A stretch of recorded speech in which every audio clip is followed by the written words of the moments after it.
Cek 1, 2, 3. Masih semangat semuanya? Masih semangat ya? Coba dites dulu nih semangatnya.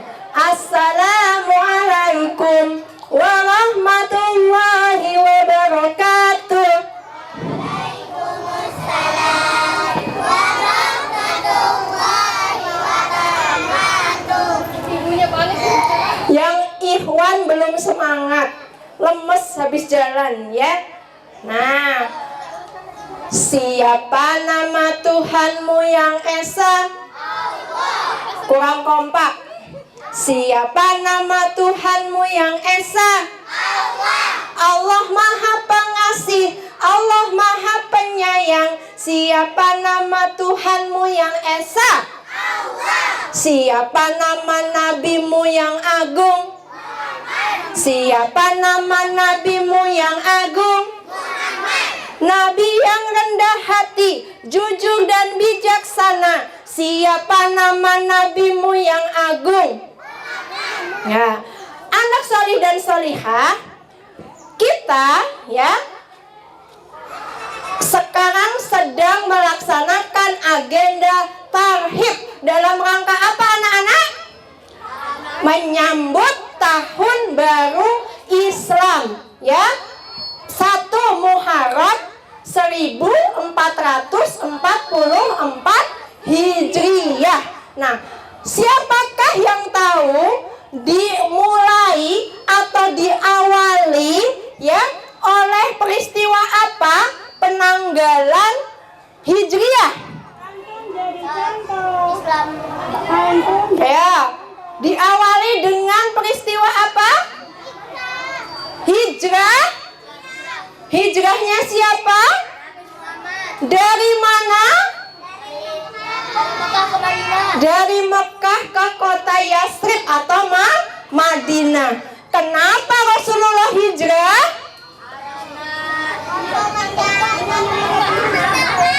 Untuk menjalankan perintahnya Allah. Betul. Apalagi? Untuk berdakwah. Untuk apa lagi? Untuk menyebarkan Islam. Masya Allah. Kalau jawabannya anak-anak tadi itu betul 100 semuanya. Rasulullah hijrah dari kota Mekah ke kota Madinah bukan karena takut dengan orang kafir Quraisy, bukan karena bosan berdakwah di Mekah, bukan karena takut dengan ancaman ya, dengan hinaan ya, dengan siksaan yang diberikan oleh kafir Quraisy. Tetapi Rasulullah hijrah dari Mekah ke Madinah untuk menjalankan perintahnya Allah, untuk menyebarkan Islam, untuk menjalankan Islam di kota Madinah. Ada ceritanya loh anak-anak, peristiwa hijrah itu ya. Setelah kurang lebih 13 tahun Rasulullah berdakwah di kota Mekah yang jahiliyah. Apa anak-anak? Jahiliyah. Jahiliyah itu apa? Jahat. Apalagi ya? Bodoh. Mereka tidak mau menyembah Allah, tetapi menyembah berhala. Setiap hari mereka datang ke Ka'bah. Dulu Ka'bah isinya berhala-berhala anak-anak ketika masa jahiliyah. Ya, di samping-samping Ka'bah itu penuh dengan patung-patung yang disembah oleh masyarakat Mekah. Mereka membawa makanan yang enak-enak. Wahai berhalaku, terimalah persembahanku untukmu, wahai berhalaku. Membawa daging yang lezat-lezat. Wahai berhalaku, Tuhanku, berilah aku kesehatan, berilah aku umur yang panjang. Udah tua masih nyembah berhala ya. Bawa apa lagi? Bawa buah-buahan ya, bawa makanan-makanan yang lezat diberikan kepada berhala. Nah, padahal Berhala itu bisa makan tidak anak-anak? Tidak. Bahkan ketika ada burung yang di kepala berhala aja dia nggak bisa ngusir. Bisa nggak patung? Kalau misalnya ada burung nih terbang, terus di atas kepala patungnya, kira-kira patungnya bisa ngusir nggak? Bisa nggak? Nggak bisa. Apalagi makan buah-buahan, makan daging-daging yang lezat. Sungguh masyarakat Mekah itu waktu itu sangat jahiliyah, sangat bodoh ya, menyembah kepada berhala. Rasulullah Shallallahu Alaihi Wasallam ya diutus ya oleh Allah untuk berdakwah di kota Mekah. Nah, bukan hanya menyembah berhala, bahkan orang-orang Mekah itu suka berantem, suka berjudi, suka membunuh satu sama lain, ya, bertikai dengan suku-sukunya. Nah, ya. Lalu ada juga yang paling kejam nih anak-anak. Di kota Mekah itu kalau ada bayi perempuan yang lahir, dia langsung dikubur hidup-hidup. Masya Allah, na'udzubillahiminzalik ya. Itu kejam sekali ya. Nah, itulah kehidupan masyarakat Mekah yang sangat jahiliyah. Rasulullah datang untuk berdakwah ya. Rasulullah diangkat menjadi Rasul. Islam datang di kota Mekah. Kemudian Rasulullah berdakwah selama berapa tahun? Ada yang tahu? 13 tahun ya. Tetapi anak-anak tahu tidak? Rasulullah tidak diterima dakwahnya. Rasulullah dihina, ditolak, ya, dikata-katain, diejek, dibully. Nah, ya, iya, hei itu pembohong, jangan ikut-ikut Muhammad, jangan meninggalkan berhala kita. Kita adalah orang Mekah, orang yang hebat, jangan ikut-ikut Muhammad. Dia penyihir, dia pembohong. Ya, seperti itu. Bahkan ya, para sahabat yang pertama-tama masuk Islam, ada Bilal bin Rabah, ada Abu Bakar As-Siddiq, Umar bin Khattab, siapa lagi ya? Ya, ada mereka itu mendapat siksaan anak-anak. Siapa yang tahu siksaannya sahabat Bilal bin Rabah? Ditimpa batu, dijemur di tengah padang pasir. Kemudian siapa yang tahu? Ammar bin Yasir diapain? Coba.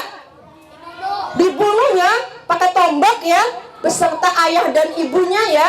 Nah, kemudian ya masih banyak siksaan-siksaan yang lain.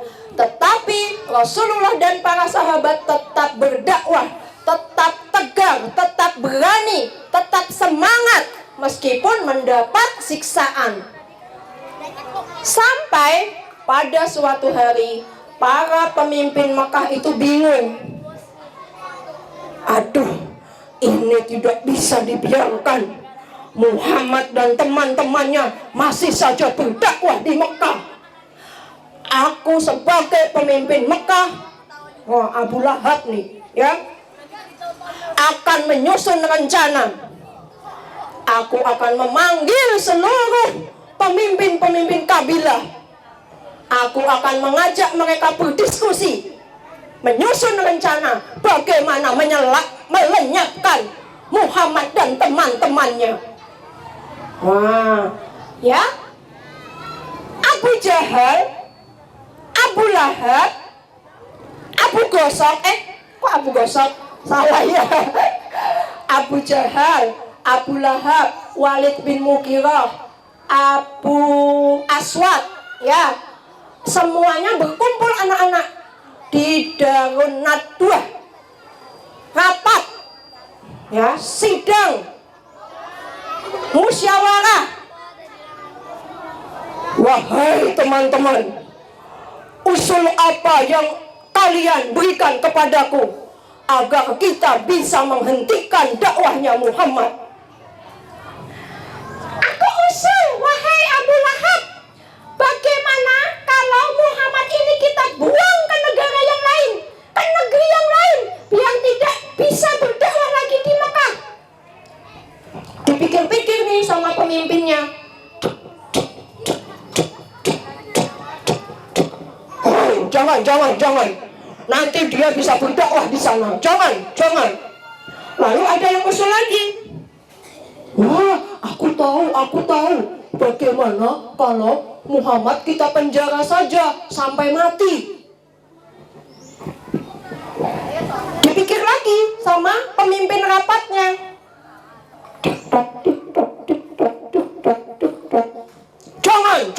Jangan. Dia kalau masih hidup, teman-temannya nanti juga pasti akan mengunjunginya, akan tetap membelanya. Lalu ada usul yang terakhir, ya, ada yang datang.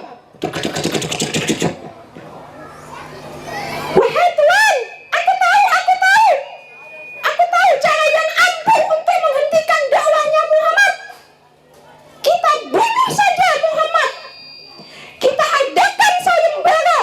Kita undang seluruh preman-preman Mekah. Barang siapa yang bisa membunuh Muhammad, kita kasih hadiah Tuhan. Pemimpin rapat pun berpikir lagi.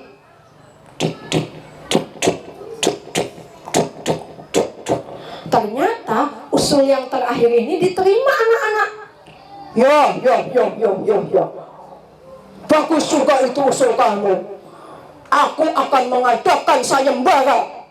Barang siapa yang bisa membunuh Muhammad, akan aku beri hadiah 100 ekor unta. Umumkan sayembara ini ke seluruh kabilah. Suruh mereka mengutus semua jagoan-jagoan mereka. Yang menang langsung aku kasih hadiahnya tes 100 ekor unta. Wah, kira-kira berapa ya Ustazah 100 ekor unta itu kalau sekarang? Berapa ya? Mahal ya. 1 ekor sapi itu 20 juta ya. Kalau kali 100 berapa ya? 200 juta ya. Wow, banyak sekali. Pengumuman.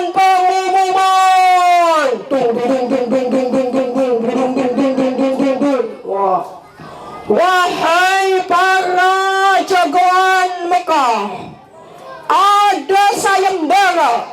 Barang siapa yang bisa menangkap atau membunuh Muhammad, maka kalian akan mendapatkan hadiah 100 ekor unta. Saat itu seluruh jagoan-jagoan Mekah berkumpul, ya. Mereka ingin mendapat hadiah 100 ekor unta. Malam-malam nih ya, mereka mendengar kalau Nabi Muhammad akan pindah dari Mekah ke Madinah. Karena ternyata ada sahabat yang sudah berdakwah di Madinah, yang diutus oleh Rasulullah untuk berdakwah di kota Madinah. Dan di sana penduduk Madinah itu mau menerima Islam, tidak seperti penduduk Mekah. Sehingga Rasulullah diperintahkan oleh Allah untuk hijrah atau pindah dari Mekah ke Madinah. Dan kabar itu terdengar oleh penduduk Mekah. Akhirnya kan belum selesai. Duduk dulu ya, lewat sana sayang. Ya udah. Lalu ya, malam-malam mulai dari waktu Isya tuh ya, mereka sudah datang. Mereka sudah mengepung rumahnya Nabi Muhammad.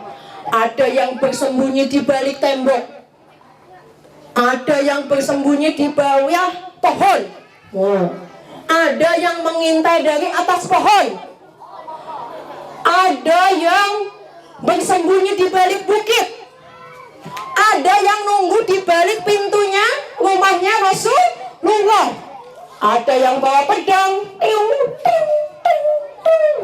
ada yang bawa tombak, ada yang bawa pisau. Pokoknya semuanya menunggu ketika Nabi Muhammad nanti keluar dari rumah. Sambil deg-degan tuh anak-anak, mengendap-endap. Kita tunggu Muhammad. Kalian jangan berisik. Kita tunggu sampai Muhammad keluar. Ya. Yang di atas pohon juga mengintip ya. Nah, pakai telepon. Pokoknya jangan sampai Nabi Muhammad itu nanti lolos. Di dalam rumah beliau, Nabi Muhammad berdoa kepada Allah memohon perlindungan.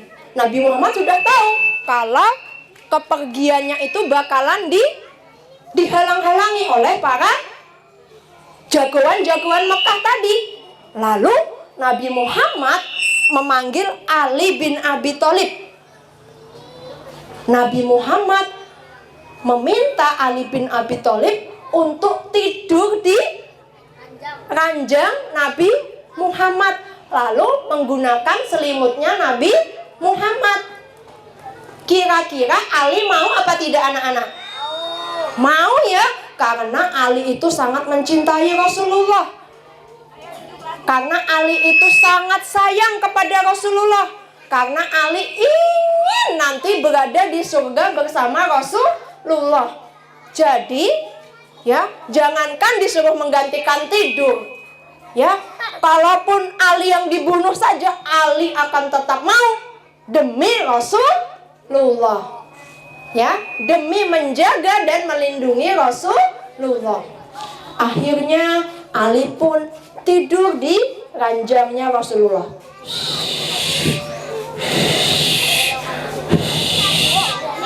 Hingga Rasulullah pun keluar dengan pelan-pelan. Para pengintainya ngantuk, anak-anak kelamaan nungguin. Lama banget ini, Muhammad gak keluar-keluar. Aku kok tiba-tiba jadi ngantuk. Ngantuk banget ini. Yang mengendap-endap di bawah pohon juga. Sudah malam aku kok jadi ngantuk ya.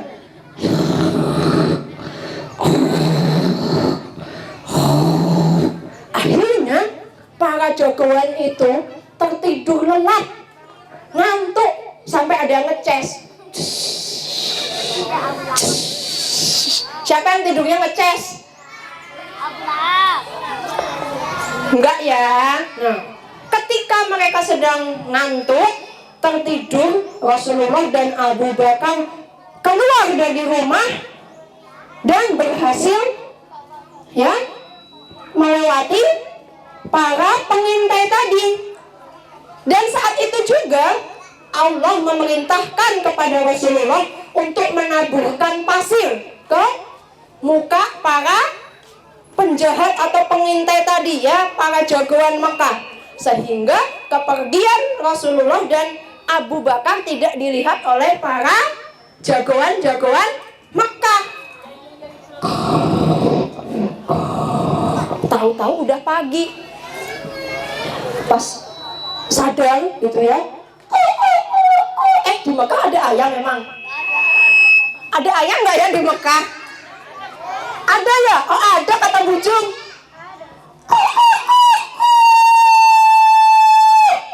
Para jagoannya kaget. Waduh, kok udah pagi gitu? Iya iki, gimana iki? Waduh, udah pagi. Wah, jangan-jangan Muhammad udah pergi nih. Wah, bangun, udah pagi. Wah, bangun. Udah pagi. Mereka semuanya kaget. Ternyata mereka ketiduran sampai pagi. Akhirnya mereka tidak sabar. Mereka masuk ke rumahnya Muhammad. Ya, ditendang pintunya ya. Pedangnya udah dipasang nih. Mengendap-endap. Mana ini Muhammad? Ada yang nyari ke kamar mandi, ada yang nyari ke dapur, ada yang nyari ke gudang. Lalu ternyata dilihat di kamar ada orang yang sedang tidur. Dikiranya itu siapa? Nabi Muhammad. Udah siap-siap tuh. Wah, kita belum terlambat teman-teman. Yes, udah seneng tuh ya. Ya, ternyata Muhammad masih tidur. Ya, yes, dapat nih 100 ekor unta. Udah seneng mereka. Tiba-tiba pas mau, ya, bagaimana ini ya? Pegangnya ini ya?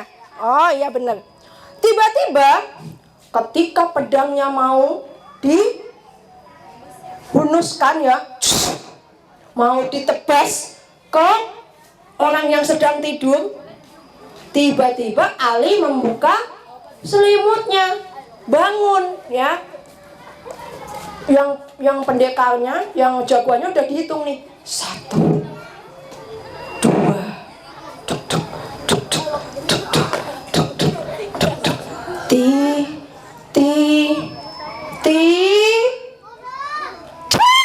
Loh, pas sudah mau diginiin, ternyata dibuka mukanya bukan muka Rasulullah, ternyata mukanya Ali. Gitu ya. Para pendekarnya, para jagoannya kaget. Loh, kok bukan Muhammad? Kenapa kamu ada di sini, Ali? Ya emang kenapa? Orang aku lagi tidur di sini. Oh ya, Ali bin Abi Thalib mah tenang-tenang aja ya. Nggak ada rasa takut sedikit pun, nggak ada rasa khawatir sedikit pun. Emang kenapa? Orang aku lagi tidur di sini. Oh ya, mana Muhammad? Mereka udah marah mereka ya. Ternyata yang ditunggu-tunggu lolos kabur ya. Mana Muhammad? Beritahu nggak? Kasih tahu nggak? Nggak tahu, saya nggak tahu. Orang dari semalam saya tidur di sini. Nah ya, kata Ali seperti itu. Ternyata Nabi Muhammad dan Abu Bakar sudah berhasil keluar dari Mekah. Mereka beristirahat atau bersembunyi di dalam gua. Siapa yang tahu nama guanya? Bukan. Gua apa ya? Gua Sur. Betul sekali. Para jagoan Mekah tidak terima. Mereka tidak putus asa. Mereka tetap semangat mencari Nabi Muhammad. Mereka mengambil kuda-kuda mereka. Kita cari Muhammad. Pokoknya sampai ketemu, ya.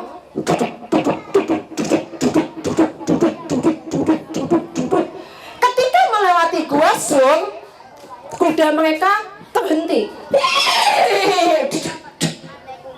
Teman-teman, kita periksa gua ini. Siapa tahu Muhammad dan Abu Bakar bersembunyi di gua ini. Tiba-tiba ketika para jagoan itu hendak mendekati mulut gua, Allah mengutus laba-laba untuk menutupi mulut gua. Nah, ini pertolongan Allah lagi ya. Tadi dibikin ngantuk para jagoannya, terus dibikin nggak lihat ketika Nabi Muhammad pergi. Sekarang mulut guanya ditutup pakai jaring laba-laba. Nah, lalu ada burung yang sarang burung ya yang di atas batu tuh ya di mulut guanya. Akhirnya para jagoan Mekah itu menyimpulkan, wah teman-teman, sepertinya gua ini nggak ada orangnya. Iya, itu ada jaring laba-labanya, berarti nggak ada orang yang masuk. Ya, itu juga ada burung, berarti nggak ada yang masuk ke gua ini. Akhirnya mereka balik barisan, gelap ya. Nah, nyari lagi Nabi Muhammad. Nah ya, mereka menyebar. Ada yang ke timur, ada yang ke barat, ada yang ke utara, ada yang ke lembah, ada yang ke bukit, ada yang ke gunung. Nah, ya, semuanya ingin mendapat hadiah, semuanya gemes, semuanya pengen menangkap dan membunuh Nabi Muhammad. Tetapi sekali lagi Allah menyelamatkan Nabi Muhammad. Sampai ada seorang jagoan Mekah yang bernama Suraqah. Siapa anak? Nah, Suraqah ini dia jagoan yang paling hebat di kota Mekah, preman yang paling kuat di kota Mekah. Dia jago berkuda, jago memanah, jago bermain pedang, jago bermain tombak, dan kejam. Badannya tinggi besar karena suka olahraga fitness. Angkat besi, bukan angkat besi ya. Angkat apa ya? Angkat batu ya. Zaman dulu nggak ada angkat besi. Angkat batu ya. Angkat unta kali ya. Nah ya. Jadi Suraqah ini jagoan yang paling nomor 1 ya, nggak ada tandingannya di kota Mekah. Dia berhasil melihat Nabi Muhammad dan Abu Bakar ketika berjalan melewati lembah. Dia pakai teropong anak-anak ya, teropongnya pakai tanduk sapi gitu ya. Wah, aku melihat mereka. Itu mereka. Aku akan mengejarnya. Duduk.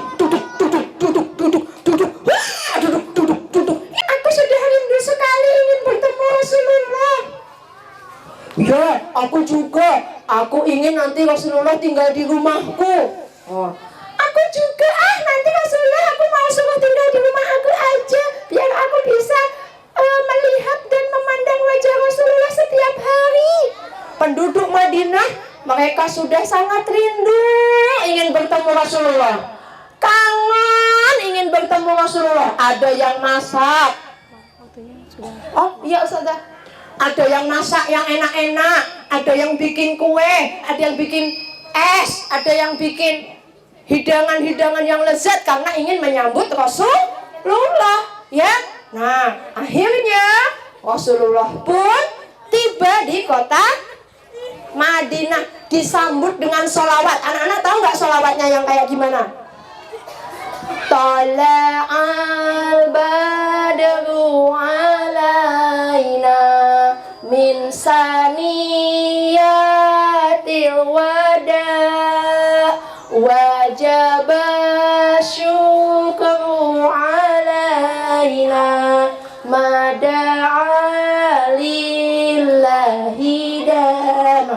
Semuanya bersukacita, semua bergembira, semuanya bersemangat menyambut kedatangan Rasulullah. Rasulullah pun senang sekali karena melihat penduduk Madinah yang sangat gembira menyambut kedatangan beliau. Di sana Rasulullah akhirnya berdakwah, membangun kota Madinah, mengajak penduduk Madinah untuk menyembah Allah, untuk menaati perintah Allah dan Rasulnya, untuk menjalankan semua aturan Islam, ya, untuk menjalankan semua apa yang diperintahkan oleh Allah dan meninggalkan apa yang dilarang oleh Allah. Di sana menjadi pusat apa anak-anak? Pusat ilmu, pusat pengajian, pusat menghafal Al-Quran. Ya, di sana banyak akhirnya para penghafal Al-Quran. Di sana banyak jagoan-jagoan Islam terlahir. Di sana banyak ilmuwan-ilmuwan Islam yang akhirnya muncul. Di sana banyak para pemimpin yang akhirnya nanti menggantikan Rasulullah. Ya, akhirnya kota Madinah menjadi kota yang diberkahi oleh Allah, menjadi kota yang taat kepada Allah karena dakwahnya Rasulullah dan para sahabat. Siapa mau disayang Allah?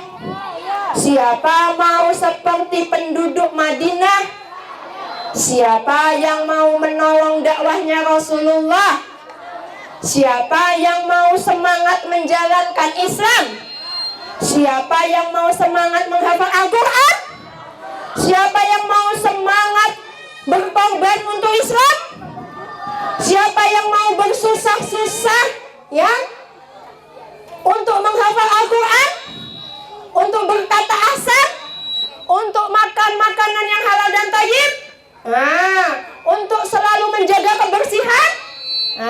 Ya, insya Allah di sini juga ingin nanti berada di surga bersama Rasulullah ya. Kalau sekarang kita berjuangnya bukan untuk melindungi Rasulullah ya, tetapi untuk menjalankan perintahnya Allah dan Rasulullah, untuk menjalankan aturannya Allah ya. Iya ya. Oke, baik, terima kasih semuanya. Anak soleh. Oh, yang yes cuma satu. Coba ya. Anak soleh. Anak solihah. Anak hebat. Anak cerdas. Anak kuat. Anak ayam.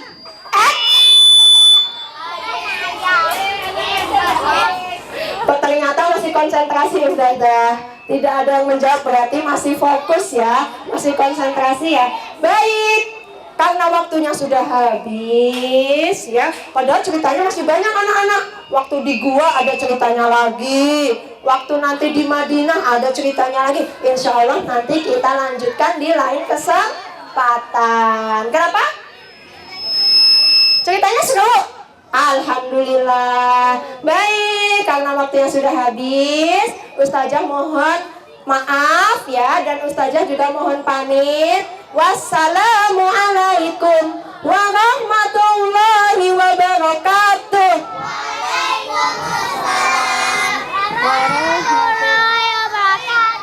Wah, bagi hadiah nih kayaknya. Katsiran jazakillah kepada Kak Deni yang luar biasa sudah menyampaikan. Insya Allah anten ingat terus apa yang sudah disampaikan Ustazah Deni, yaitu taat kepada Allah dan Rasulullah. Baiklah.